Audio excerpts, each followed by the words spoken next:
और आप सब कैसे हैं? सभी लोग ठीक हैं? चलिए, अच्छी बात है, सभी लोग ठीक हैं। तो चलिए, हम लोग पिछले वीडियो में क्या पढ़े थे ये थोड़ा सा देख लिया जाए।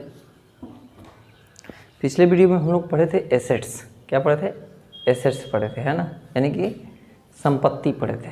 ठीक है, आज पढ़ते हैं लायबिलिटीज। क्या पढ़ेंगे? लायबिलिटीज यानी कि दायित्व। क्या पढ़ेंगे? लायबिलिटीज यानी कि दायित्व। तो चलिए देखा जाए।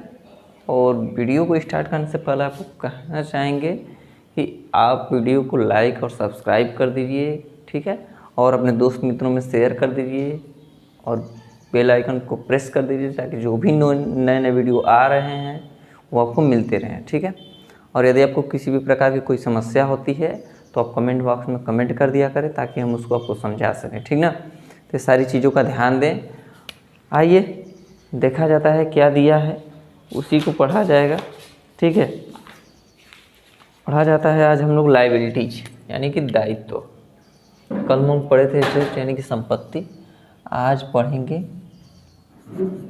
लायबिलिटीज। ठीक है, यानी कि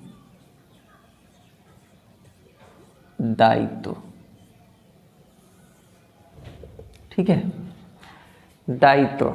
अच्छा, एक बात हमें नहीं समझ आ रही, ये दायित्व क्या होता है ये बता दीजिए। मैं दायित्व क्या होता है? तो देखिए, लायबिलिटीज यानी कि दायित्व किसे कहते हैं? तो दायित्व हम उसे कहते हैं जो आपका मतलब जो आपका कर्तव्य बनता है। ठीक है, मान लीजिए यदि किसी प्रकार से, अच्छा देखिए, आपके माता पिता का क्या आपका कर्तव्य बनता है आपके साथ में कि ताकि वो आपका हेल्प करें।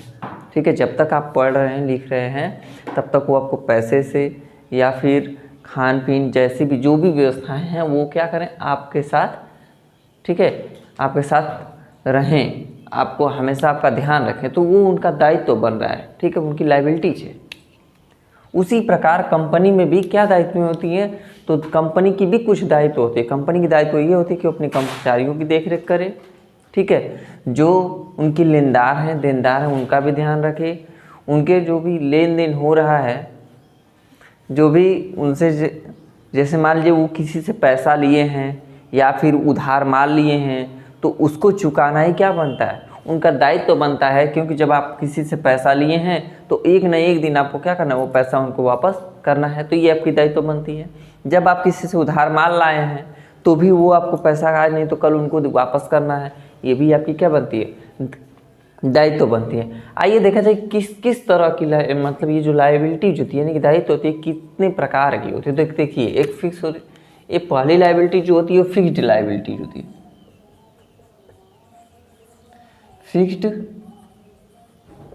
लायबिलिटीज, इसको आप लोग नोट करते रहिए ताकि आप लोगों को कोई बाद में समस्याएं ना हो। ठीक है, दूसरी होती है करेंट लायबिलिटीज। Current liabilities. ठीक है, इसके बाद आपका हो जाता है इसमें इंटरनल लायबिलिटीज। Internal liabilities. उसके बाद हो जाता है इसमें एक्सटर्नल लायबिलिटीज।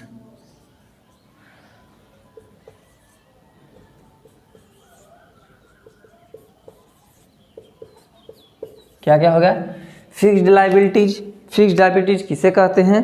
तो अस्थाई दायित्व। ठीक है, अस्थाई दायित्व। करंट लायबिलिटीज यानी कि चालू दायित्व।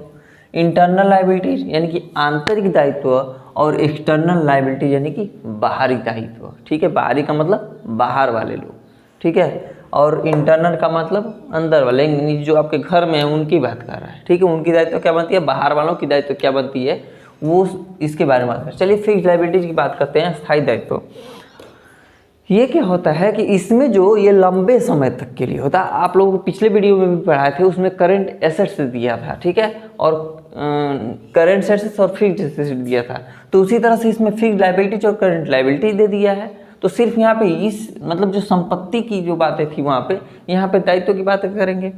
तो यहाँ पे कह रहा है कि फिक्स लायबिलिटी जिसे कहते हैं जो लंबे समय यानी दीर्घ काल के लिए रखा गया हमारे पास, ठीक है।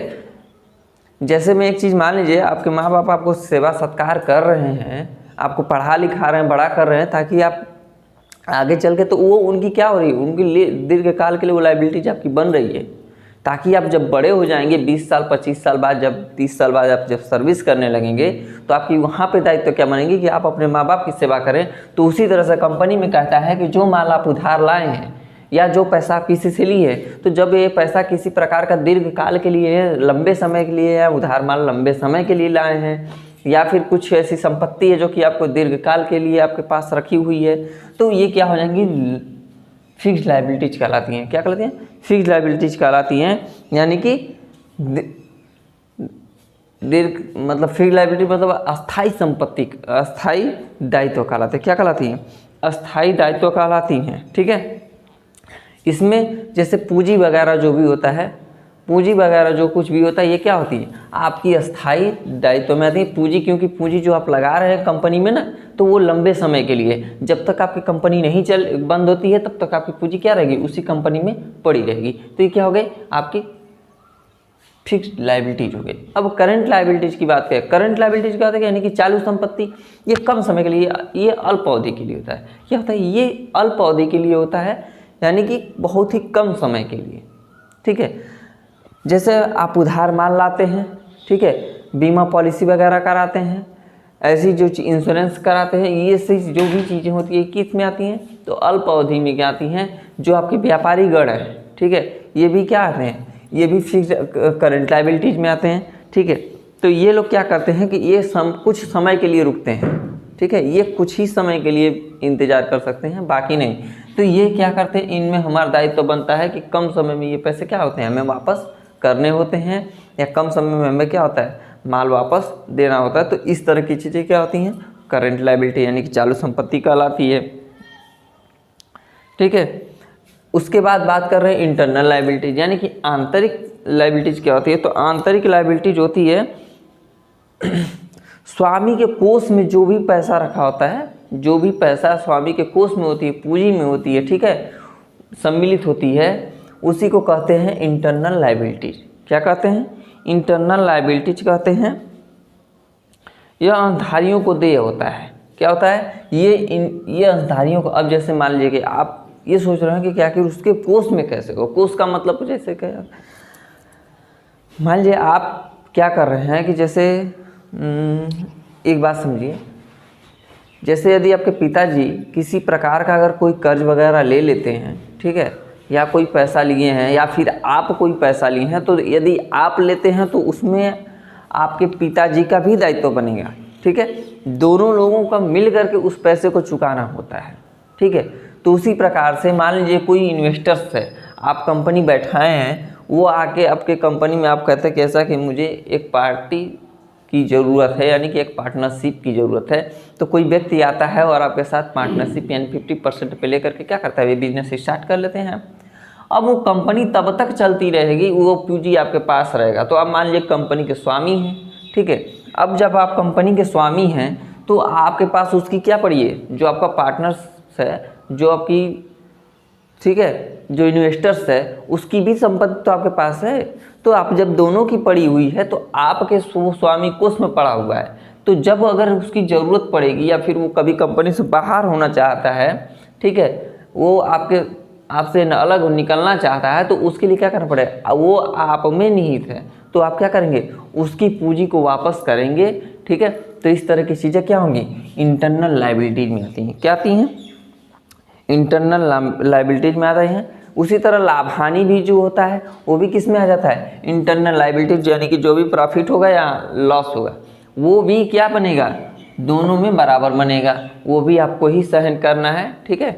दूसरी चीज़ क्या है कि अब बात करते हैं एक्सटर्नल लायबिलिटी, यानी कि बाहरी दायित्व क्या होते हैं, ठीक है। बाह्य दायित्व वे होते हैं जो बाह्य को देय होता है, यानी बाहरी लोगों को। बाह्य दायित्व क्या होते हैं, जो बाहरी लोग देते हैं। जैसे मान लीजिए आप पैसा लिए हैं, अरे आप किसी को उधार माल बेचे हैं, तो क्या करेगा, वो आपको पैसा वापस करेगा। मतलब उसके बदले में जो भी पैसा होगा वो आपको आज नहीं तो कल जब भी उसका समय होगा तो जो भी आप टाइमिंग मांगे होंगे या दिए होंगे उसके हिसाब से क्या करेगा, वो आपको पैसा देगा। तो ये जो चीज़ें होती हैं ये होती हैं अंशधारी या स्वामी नहीं होते, इसमें अंशधारी या स्वामी नहीं होते हैं, इसमें जो होते हैं कस्टमर्स वगैरह आ सकते हैं। ठीक है, तो ये होते हैं क्या चीज़, हमारे एक्सटर्नल लायबिलिटीज, यानी कि जो बाहरी लोगों के द्वारा दायित्व बनती है, देय होती है। जैसे मान लीजिए आप अपने ही दोस्त मित्रों को जो पैसा रुपया या कुछ भी दिए रहे हों, ठीक है, तो वो जो पैसा आपको देगा वो क्या बन जाएगी, बाहरी लायबिलिटीज बन जाएगी। जो पिताजी आपको पैसा दे रहे हो वो इंटरनल लायबिलिटीज बन गई। ठीक है, उसके बाद करंट लायबिलिटीज वो हो जाएगी जो अल्प अवधि के लिए, यानी कि जैसे व्यापार के लिए जो व्यापारी गण होते हैं ये बहुत ही कम समय के लिए पैसे को रोकते हैं। ठीक है, तो ये क्या हो जाएगा, चालू संपत्ति में।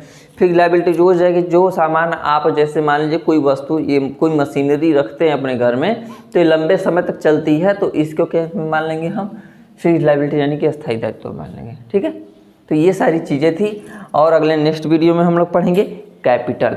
ठीक है, अब इसके बाद हम लोग अगले नेक्स्ट वीडियो में कैपिटल यानी कि पूंजी पढ़ेंगे। आज के लिए इतना ही काफ़ी है, धन्यवाद।